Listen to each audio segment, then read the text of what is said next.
Magandang hapon, ngayon po ay araw ng Huwebes, October 26, 2023. Update po muli sa lagay ng panahon.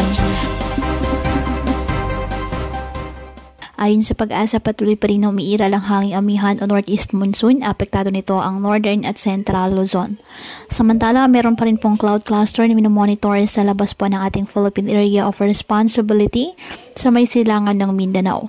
Ang nasabing cloud cluster ayon sa Pag-asa ay mababa naman ang tsansa na maging bagyo, pero may posibilidad itong maging low pressure area sa mga susunod na araw at inaasahang unti-unting lalapit sa ating PAR.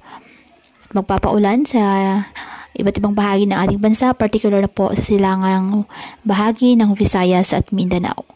Ngayong araw, asahan po ang bagyang maulap hanggang sa maulap na kalangitan with isolated light rain sa Ilocos Region, Cordillera Administrative Region, Cagayan Valley at Central Luzon dahil po sa northeast monsoon. At ang nalalabing bahagi ng ating bansa kasama ng Metro Manila, bahagyang maulap hanggang sa maulap na kalangitan.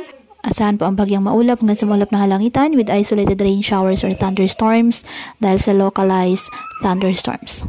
Kaya patuloy po na pinag-iingat ang ating mga kababayan sa banta po ng mga pagbaha or landslide, lalo na kapag may malalakas na ulan, at ugaliin po na magdala palagi ng payong o kahit anong panangga sa ulan kapag lalabas ng ating mga tahanan. At yan po muna ang update sa lagay ng panahon ngayong araw. Muli patuloy po tayo na mag-ingat at palaging tandaan, God loves you. Stay safe and God bless.